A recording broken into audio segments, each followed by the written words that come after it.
Jadi orang mukmin selalu bersyukur, dan ini password rahasia yang luar biasa nih. Cuma alhamdulillah ditambah, alhamdulillah ditambah. Sayangnya kita tidak mau pakai ini. Terbukti selepas sholat 5 waktu saja 33 kali, ini masih sulit dikerjain. Banyak orang habis sholat buru-buru berdiri, hanya karena mau minum, hanya karena mau makan, hanya karena mau angkat telepon temannya. Padahal sabda Nabi SAW jelas, siapapun habis sholat tidak berbicara dengan orang di sebelahnya, tidak berdiri dari musallahnya, tidak membatalkan wudhunya, mengeluarkan angin. Dia selesaikan dulu zikirnya, maka malaikat di atas kepalanya mengatakan, Allah maghfirhu, Allah marhamhu. Ya Allah ampuni dia, ya Allah rahmati dia. Terus sampai dia melanggar 3 tadi. Ngobrol sama orang di sebelah, berdiri dari musola, atau batalin wudhu. Berapa banyak orang yang sibuk dengan itu. Padahal doa malaikat selalu, ya Allah maafi, ya Allah maafkan, ya Allah rahmati. Ya Allah maafkan, ya Allah rahmati. Rahmat ini kasih karunia, kasih dia sesuatu yang melampaui kebutuhannya. Banyak orang begitu. Selesai salam, udah ngobrol sama temannya, udah berdiri ke meja makan, udah segala macam. Kenapa nggak selesaikan zikir dulu? Zikir 5 menit saja. Kata Nabi SAW, siapa yang habis sholat, membaca ayat kursi, tidak ada yang menghalangi antara dia dan surga, kecuali kematian. Dijamin masuk surga. Asal sholat 5 waktu, baca ayat kursi setelahnya. Sederhana sekali. Ya. Gampang itu untuk mendapatkan, asal mau saja. Lalu kata Nabi SAW juga, habis sholat dalam riwayat para sahabat mengatakan Nabi SAW selalu membaca Al-Ikhlas, Al-Falaq, An-Nas. Kalau sholat subuh dan sholat maghrib 3 kali. Kalau sholat rubaiyah, sholat 4 rakaat, duhur, asar dan isya, bacanya sekali-sekali. Tapi subuh dan maghrib bacanya 3 kali. Gitu kan. Kemudian kata Nabi SAW juga, siapa yang habis sholat membaca Subhanallah 33, Alhamdulillah 33, Allahu Akbar 33. Riwayat lain 34 Allahu Akbar. Ada 2 riwayat, 33 dan 34. Lalu dia genapkan 100-nya. Kalau kita hitung 33, berarti 99. Dia genapkan 100-nya dengan La ilaha illallah wahdahu la syarikalah, lahul mulku wa lahul hamdu wa huwa ala kulli syai'in qadir. Maka akan diampuni dosanya walaupun sebanyak buih di lautan. Seseorang yang antara kita sudah lakukan belum masalahnya? Seringkali kita buru-buru buka HP begitu salam, sibuk, padahal 5 menit saja. Di antaranya di sini yang saksi bahasan kita adalah kalimat Alhamdulillah 33. Kalaupun ada orang mengamalkannya tidak tulus, tidak ikhlas, bukan mengejar pahala. Alhamdulillah, alhamdulillah, alhamdulillah, alhamdulillah, alhamdulillah. Apa yang dibaca itu? Subhanallah, Allah. Subhanallah, subhanallah, alhamdulillah, alhamdulillah. Nikmati. Allahu Akbar. Allah. Apapun yang kalau dinikmatin itu jadi enak. Kita nggak punya makanan kecuali tempe. Kalau kita nikmati, gigit pelan-pelan, dikunyah pelan-pelan, enak itu. Seenak apapun makanan, kalau kita langsung main makan, kunyah, telan, dah hilang. Nggak ada kenikmatan. Karena disuruh nikmati itu. Gitu kan? Kita kalau lagi makan, ya makan, fokus makan. Lagi tidur, ya tidur. Lagi belajar, ya belajar. Jangan bercabang pikirannya. Orang yang seperti ini, dia sudah, di otaknya seperti sudah punya file masing-masing. Rapi. Nikmati setiap kegiatan yang sedang dilakukan. Selama itu halal dalam agama, maka nikmati. Tidak usah pecah konsentrasi ke yang lainnya. Lagi tidur, ya tidur. Orang tidurnya susah. Kalau dia tidur, bawa beban pikiran semua dalam tidurnya. Akhirnya mimpinya jadi nggak enak. Sekarang saya mau tidur. Selesai, saya nggak mau kerja yang lain, gitu kan? Dan yang paling banyak membuat beban pikiran adalah HP seseorang sekarang. Ini luar biasa. Tidur, bangun, tidur, kamar mandi, dibawa terus. Taruh, belajar matiin HP, coba, belajar. Belajar matiin HP. Ini biar dicas juga harus nyala. Kenapa? Kenapa? Mati, tidur, matiin HP, tidur. Pagi bangun, nyalain. Ada saatnya.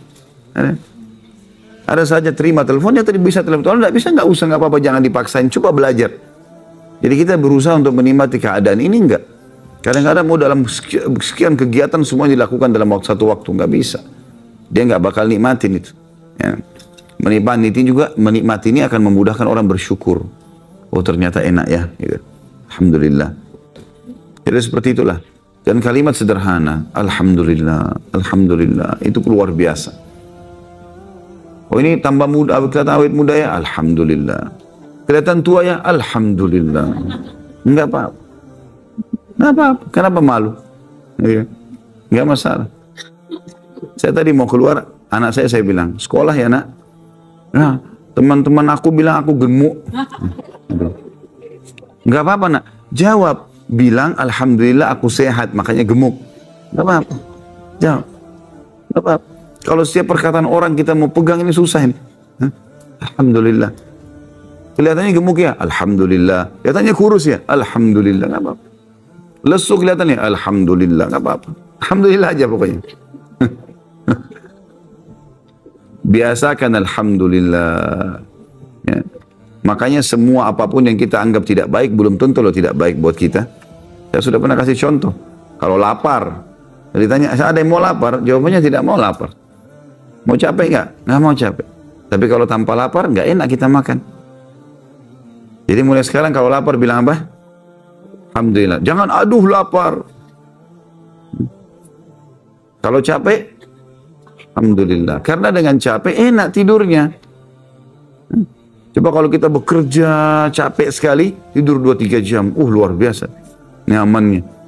Tapi kalau dari pagi tidur terus sampai malam, malam suruh tidur lagi, nggak mau tidur kan?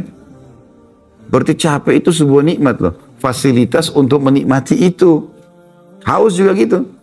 Saya jadi tahu, nikmatnya minum itu luar biasa. Sampai sakit, sebuah nikmat.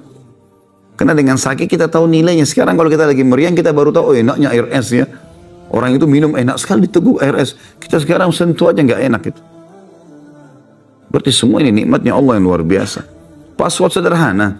Alhamdulillah. Harus selalu diucapkan. Alhamdulillah, alhamdulillah, alhamdulillah. Selalu. Syukuri. Kalau lihat kendaraannya orang lebih tua dari kita di depan, alhamdulillah. Mobil kita lebih tua, alhamdulillah. Balik harus adil. Jangan kalau kita lebih enak saja, alhamdulillah. Kita juga begitu, alhamdulillah, nggak apa-apa. Syukuri semua. Ini hanya dimiliki oleh orang beriman, gitu kan. Dan untuk bersyukur kepada Allah, ada juga satu hal, tanggahnya, fasilitasnya adalah sangka baik dengan Allah. Selalu sangka baik. Sedangkan kita berbuat kesalahan saja, itu masih dimaafkan oleh Allah. Walaupun kita buat salah sebesar apapun, Allah bisa maafkan. Sangka baik selalu sama Allah. Kita keluar, kayaknya nggak bisa nih, kayaknya nggak bisa. Saya sudah pernah bilang dan saya sudah ajarin. Dari benak kita Bapak Ibu sekalian harus terhapus kalimat negatif. Nggak ada kalimat negatif. Saya nggak bisa, saya nggak mungkin, saya tidak ada teman, saya nggak bisa ini, saya nggak bisa. Jadi doa semua ini. Saya nggak mungkin hamil, saya nggak mungkin bekerja, saya nggak mungkin menikah, saya nggak mungkin sembuh. Ini semua kalimat tidak ada dalam kamus orang mukmin ini. Nggak boleh ada ini. Saya bisa, saya akan, selalu positif. Ya Allah mudahkan, ya Allah mudahkan. Selalu berdoa kepada Allah. Nah, insya Allah kalau cara seperti ini, apapun godaan syaitan tertepis. Karena nanti kamu akan diganggu orang. Enggak, Allah akan jaga saya. Alhamdulillah selalu ada. Kamu nggak akan sembuh, Allah akan sembuhin. Insya Allah sembuh. Nggak ada yang mustahil kok. Orang minum air hangat aja bisa sembuh kalau Allah mau, biar seberat apapun penyakitnya.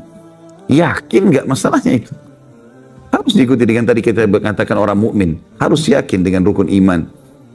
Jadi ini kalimat sederhana. Tinggal yakin, ini selesai. Akan berjalan. Gitu kan? Dan setiap kali kita selesai aktivitas, selalu doa yang diajarkan Nabi SAW pasti diikuti dengan Alhamdulillah. Habis makan, bangun tidur, ya, selalu ikuti Alhamdulillah, Alhamdulillah, Alhamdulillah. Masuk ke rumah, Alhamdulillah. Selalu kalimat syukur kepada Allah Subhanahu Wa Ta'ala. Ini sederhana sekali, luar biasa. Sekarang gini, kalau ada misal di sekolah, guru bilang kepada murid-muridnya, siapapun yang setiap bertemu saya, bilang terima kasih Pak Guru, terima kasih Bu Guru. Kata gurunya, saya akan tambah nilainya kalau ujian. Kira-kira gimana ada murid-muridnya? Kalau ada pimpinan perusahaan bilang begini, sama semua pegawainya, setiap ketemu saya bilang terima kasih, saya tambah gajinya akhir bulan. Loh, Allah sudah bilang begitu loh. Syukuri, saya tambah. Selesai. Bonus kebutuhanmu ini bukan gaji loh ya. Nafas, penglihatan, pendengaran, semua ini, darah bisa ngalir di urat-urat, tulang-tulang kita bisa kuat, semuanya ini hanya dengan Alhamdulillah. Itu syukur. Sederhana sekali, tapi yang amalin ini masalahnya, mau diamalin atau tidak. Selanjutnya dikatakan, maka hal itu akan baik baginya. Karena apa baik baginya? Karena dengan bersyukur bertambah nikmat. Berita gembira yang dia dapat pun semuanya akan bertambah.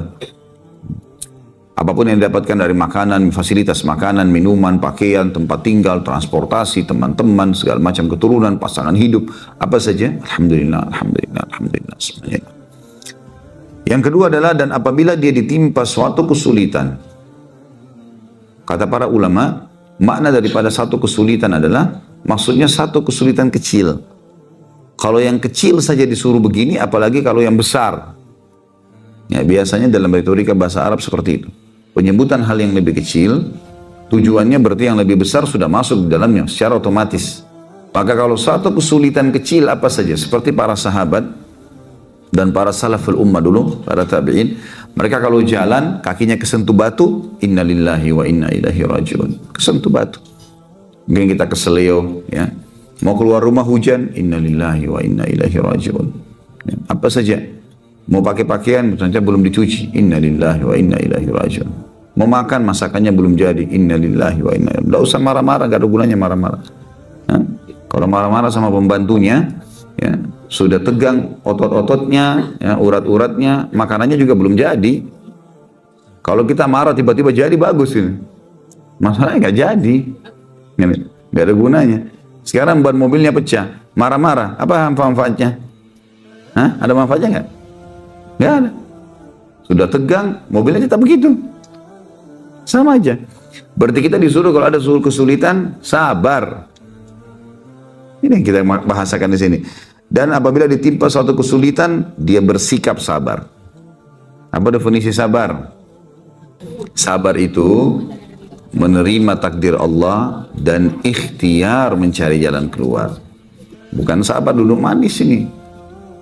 Jadi kalau kita sakit, bangun tidur sakit, ya sabar. Bagaimana sabarnya? Terima, oh Allah lagi coba saya. Udah, terima dulu. Lalu ikhtiar, minum obat, minum teh hangat, ya, ke dokter, itu ikhtiar, itu sabar namanya. Dan tidak masuk dalam sabar orang kalau vakum. Sakit nggak mau berobat, udah nah apa-apa deh gini aja nanti Allah sembuhin. Itu nggak sabar namanya. Nanti akhirnya dia sangka buruk sama Allah. Allah sudah kasih ilmu kedokteran, Allah sudah kasih fasilitas, Allah kasih akal untuk berpikir, lisan untuk bertanya, yang telinga untuk mendengar informasi. Nggak boleh kita begini. Gunakan fasilitas semuanya. Jadi harus kita tahu gitu.